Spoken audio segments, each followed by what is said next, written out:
Hey, what's up, you guys? Bloody Jacob here to bring you my weekly review of HBO's Game of Thrones, the Soupy Scene Season 6, Episode 8, which was called No One. And overall, I enjoyed this episode. It didn't quite give me the rush last week's episode did, but that's really just because last week's episode just got me pretty damn excited seeing the Hound back and stuff like that, and it was good to see him in this episode. I'm just glad he's back, and we know it for sure, you know. The Hound stuff is pretty good in this one. A bit of an interesting development with the group he ends up confronting towards the end of the episode, but we'll talk about that in a few minutes. And then the title of the episode, No One. It is, of course, referring to Arya Stark, or the girl with no name. But I like how Arya ends up treating it at the end of the episode. And so Arya, in this episode, she ends up being patched up by the actress, Lady Crane, who, we've seen her watching, who she decided not to try and kill, who she warned about another girl who was trying to kill her. She ends up being patched up by her, and then she says how she's wanting to go west of Westeros. No one's ever gone that way. She's wanting to sort of go off on her own. Then we also had the Hound. He does slaughter at least a few of the men who are responsible for what happened to the village, or what happened, of course, to the group he was with, Ian McShane and such. It was good to see him just sort of strutting up there and just taking an axe right to the guy. That was pretty entertaining for sure. Although the leader of them, or the guy who is sort of leading them, basically, I can't talk right now. Although not all of them are there, but we find out where they are a little bit later. But it was good it was just weird. The guys were making jokes with each other. One guy stuck his finger up a guy's ass, I guess. But that part was awkward, but it's just good to see the Hound kill him. What's done is done. So I'm happy the Hound took care of that. And we also get a moment between Tyrion and Varys. Varys is leaving. Tyrion says goodbye to him, which is, sort of sad to see. We know they have friendship and sort of mutual respect with each other, and it's a little unfortunate to see them part ways again. We also have Lancel confronting Cersei. Cersei is just opposed to communicating with them, or at least with the High Sparrow or His Holiness, outside of, the keep and stuff like that. For some reason, I can't think straight right now. I don't know what it is. But, Lancel's not really wanting to go along with that. He says there's no choice here. You have to obey us now, especially since, the faith and the crown are now walking hand in hand and things like that. He says, come with him or there will be violence. Cersei chooses violence, which we've seen in one of the previous show earlier on this season, and we got what we kind of expected. The Mountain ends up grabbing one of them, literally tearing his head off in the sand. So that was fun. That looked pretty exciting, for them especially. Then we also had Tommen. He ends up declaring trial by combat forbidden, and it sounds like they're going to be going a different way with how they decide to deal with Cersei. And now apparently trial by combat is forbidden throughout the whole 7 kingdoms. So that sort of puts a damper, or a little pin through the idea that people thought we were going to see the Clegane Bull because of the trial by combat, but the Hound's heading in a very different direction than people really predicted. I still do want to see the Hound in the Mountain fight again. I want to see the Hound kill him, but I don't know how we're going to see that at this point. So I'm even less sure where they're going to go with the Cersei thing here.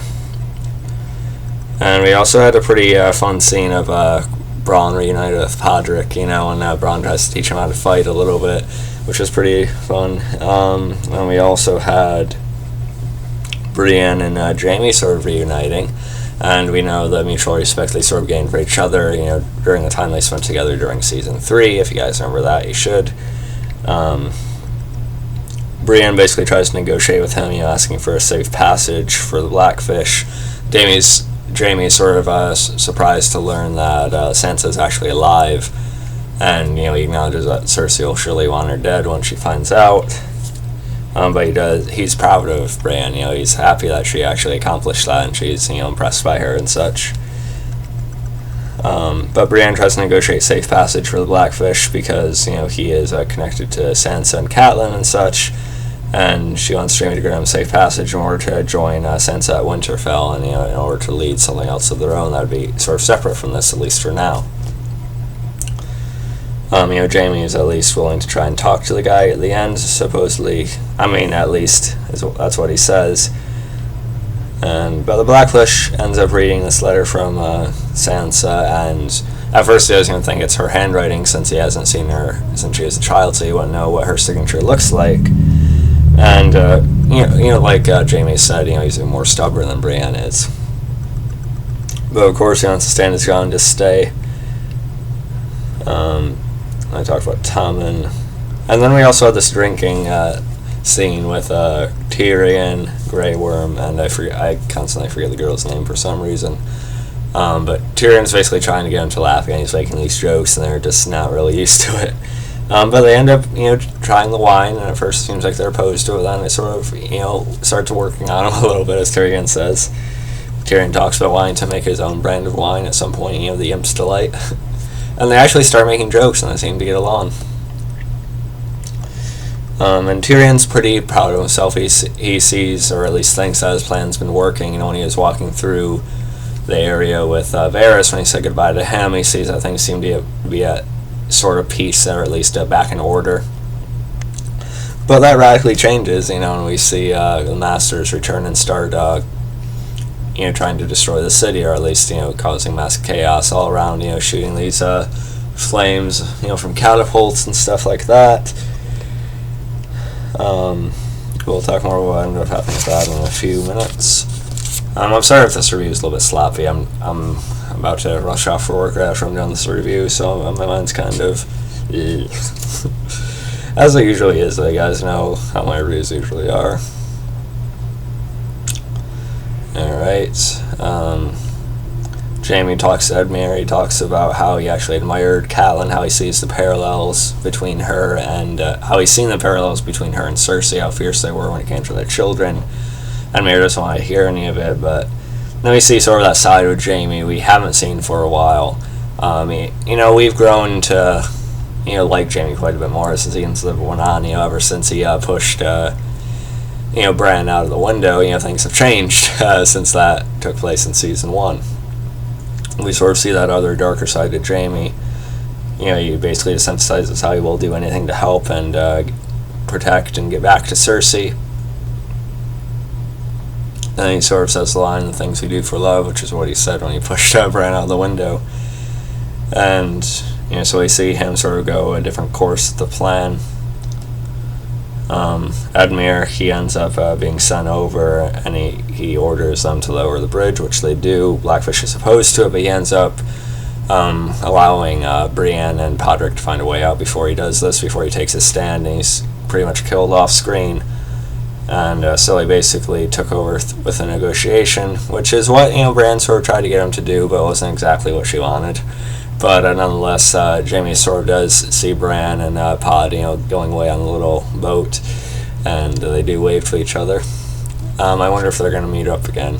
And it was kind of funny to hear Bronn talking about how it's obvious they have something for each other, the way she looks at him and vice versa. Okay, second page. So the Masters end up attacking. Of course, setting the city on fire. Tyrion admits he is wrong. And, people are a little bit, I don't know if they're so much frustrated with Tyrion, but some people are frustrated that Tyrion's not having much to do this season. I just think he has, even though he is wrong in this instance, I feel like he has helped Daenerys get some order back. I think it would have been better if she didn't, fly off for how many episodes like she did. I know she is occupied for a while.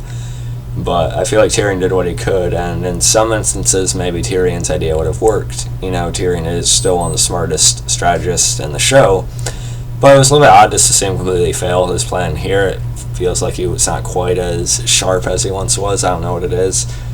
But nonetheless, the Masters are attacking. Grey Worm has this plan. He's not really listening to Tyrion anymore after what's happening now. He plans on waiting for them to try and approach the pyramid, and that's when they'll start fighting back. But, the dragon shows up and Daenerys returns and she storms in, looking pretty eager to, take shit back under control. So it's going to be interesting to see what happens in the next couple episodes with Daenerys finally being back. I wonder if she's going to be frustrated with Tyrion. She probably will be, but I doubt she's going to kill him. The Hound finds the rest of the men that he was, chasing, that he was going after. And, they are, like what people thought, part of the Brotherhood of Banners. And then apparently they're already being hung, by the two we met, a couple seasons ago when the Hound was traveling with Arya, when he actually defeated and killed the guy, but then the guy was brought back because of, Lord of Light and such. The Hound just wants to take them all for himself, and they end up negotiating. And the Hound mentions how there's a time when he would just try to kill all of them and take them all for himself, but, as to say, getting old game. They end up making a deal, and the Hound ends up hanging two of them, much to his displeasure. How he just wanted to take an axe and just brutally kill them, as painfully as possible. But they do end up hanging all of them, including the main one that was sort of going off of what the Brotherhood of Banners actually wanted them to do. And it was good to see these two characters again, and then they basically try and get the Hound to join them. He mentioned the cold winds in the north. I don't know if that was a reference to what's coming with the White Walkers and such. But I do think it's going to be pretty awesome to see the Hound fight some of those at some point. I think it's going to be really cool. It seems like the Hound, sort of probably going to join him. He doesn't really have anywhere else to go realistically. And it seems like they do at least have like a mutual understanding of one another. And even the guy acknowledges that the Hound could probably best him again, and he found it interesting how, if he believes in the Lord of Light, apparently the Lord of Light gave the Hound the power to beat him on that day. So you sort of see the Hound as someone they want him on their ranks. So I think that could be interesting. It's definitely not a way, I don't think anyone really thought they were going to go with the Hound when he was brought back. I'm just happy to see him back. I'm eager to see where they take his character at this point. Then we also had Arya again being chased after by, the girl we all just wanted to die already. She kills Lady Crane, chases after Arya through the town. I thought this little chase scene kind of dragged on a little bit too long. It was just a little bit repetitive to see Arya just stumble over everything and fall into everything, with all the fruit rolling down the steps and such. But we do get a badass moment with Arya at the end. She ends up waiting for her to come into the room, and then she, pulls out needle and cuts the candle. Light goes out, so she still does remember, and she has mastered that way of fighting in the dark, without seeing, which is the one time we've seen Arya get the advantage over her earlier on. And then, of course, he sees her face on the. With many faces, they have to disguise themselves, and he seems like that was Arya's test all along.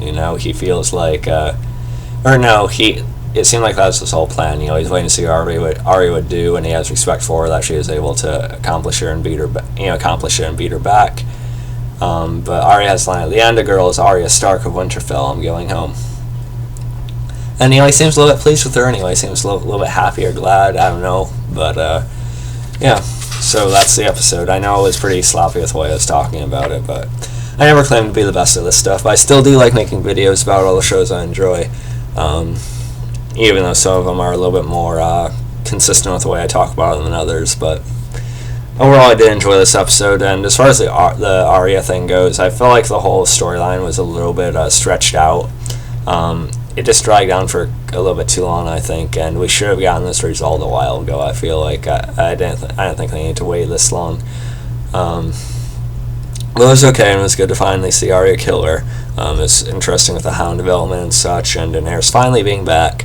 These next 2 episodes should be pretty good. Overall, I enjoyed it, but it wasn't one of the best, but there were some good moments in it, and Game of Thrones is always good to some extent. So let me know what you guys thought about it, and if there's anything I didn't mention that you want to hear my thoughts on, feel free to leave a comment below. We'd love to talk about more of it with you guys. You know that, as always. And you can follow me on Facebook, Twitter, and look for InSpoilDead.com. Catch you guys next time, and peace.